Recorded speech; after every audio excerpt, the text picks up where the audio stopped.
अस्सलाम वालेकुम। मोहम्मद सिद्दीक़ मिठवर बाबा आला। अल्लाह रब्बुल आलमीन जूं कुदरतूं आहिनि, बेशक इन में वीचार करण वारनि लाइ निशानियूं आहिनि, बेशक उन में अकुल वारनि लाइ निशानियूं आहिनि।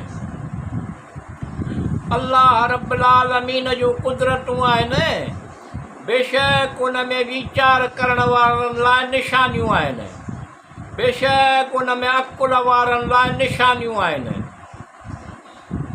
उन्हनि जे निशानियुनि मां आहे पैदा कयो इंसान खे, पोइ दुनिया में पखिड़ियल उन तव्हां लाइ जोड़ा जोड़ा पैदा कया। उन जे निशानियुनि मां आहे पैदा कयो इंसान खे, पोइ दुनिया में पखिड़ियल उन तव्हां लाइ जोड़ा जोड़ा पैदा कया। जीअं तव्हां सुख पिरायो उन सां ऐं रखियाई तव्हां में पाण में मोहबत रहमत, बेशक उन में निशानियूं आहिनि। अल्लाह रब्बुल आलमीन जूं कुदरतूं आहिनि, बेशक उन में वीचार करण वारनि लाइ निशानियूं आहिनि, बेशक उन में अकुल वारनि लाइ निशानियूं आहिनि। तव्हां जे ज़बानुनि ऐं रंगनि जो ॼाणणु उन जे निशानियुनि मां आहे। राति जो सुम्हणु सुबुह जो उथणु, तव्हां जे ज़बानुनि ऐं रंगनि जो ॼाणणु उन जे निशानियुनि मां आहे। राति जो सुम्हणु सुबुह जो उथणु, ॻोल्हा करणु उन जो फज़्ल ॿुधण वारनि लाइ निशानियूं आहिनि। अल्लाह रब्बुल आलमीन जूं कुदरतूं आहिनि, बेशक उन में वीचार करण वारनि लाइ निशानियूं आहिनि, बेशक उन में अकुल वारनि लाइ निशानियूं आहिनि। उन जे निशानियुनि मां आहे तव्हांखे ॾेखारे थो खेवण ॾिॼारींदड़ ऐं आस ॿुधाईंदड़। उन जे निशानियुनि मां आहे तव्हांखे ॾेखारे थो खेवण ॾिॼारींदड़ ऐं आस ॿुधाईंदड़। पाणी आसमान तां ज़मीन ते अकुल वारनि लाइ बेशक निशानियूं आहिनि।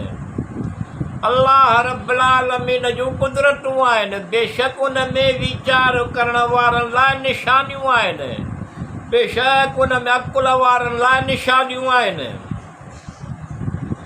उन जे निशानियुनि मां हेठ दरिया समुंड ते ॿेड़ियूं ॿेड़ा लाचूं जहाज़ हलनि था।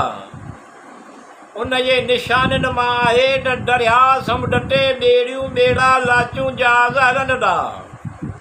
ॾेखारे कुझु निशानियूं राति मां ॾींहुं थिए थो, बेशक हर वॾे साबिर शुक्रगुज़ार लाइ इहे निशानियूं आहिनि।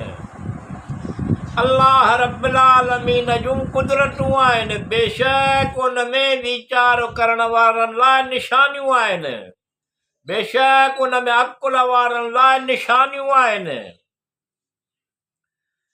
अल्लाह जी इबादत करियो, बेशक शैतान तव्हांजो खुलियो दुश्मन आहे। शैतान वरगलायो केतिरनि ई मख़लूक़नि खे।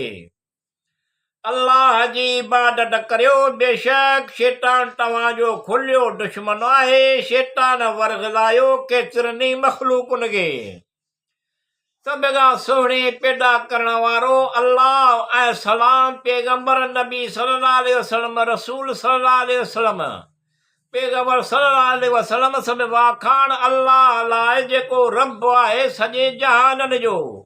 ईमान वारनि लाइ बेशक इन में निशानियूं आहिनि। अल्लाह रब्बुल आलमीन जूं कुदरतूं आहिनि, बेशक उन में वीचार करण वारनि लाइ निशानियूं आहिनि, बेशक उन में अकुल वारनि लाइ निशानियूं आहिनि। या अल्लाह रब्बुल आलमीन अल रहमान अल रहीम, तूं सभु ॼाणींदो, तोखे सभु मालूम आहे। शैतान जे शर खां विसवसनि खां पनाह घुरां थो, तूं पनाह ॾे, हिम्मत तौफ़ीक़ ॾे। या अल्लाह रब्बुल आलमीन अल रहमान अल रहीम, तूं सभु ॼाणींदो, तोखे सभु मालूम आहे। शैतान जे शर खां विसवसनि खां पनाह घुरां थो, तूं पनाह ॾे ऐं हिम्मत तौफ़ीक़ ॾे। मिठियो जूं आस उमेद पुॼाए, मतिलब नेक मक़सद हासिल थियनि, ख़ैर बरकत सां माल दौलत नेक सालियो औलाद सुखियो सताबो आसूदो कर। खुशहाल अकुल वारनि लाइ निशानियूं आहिनि।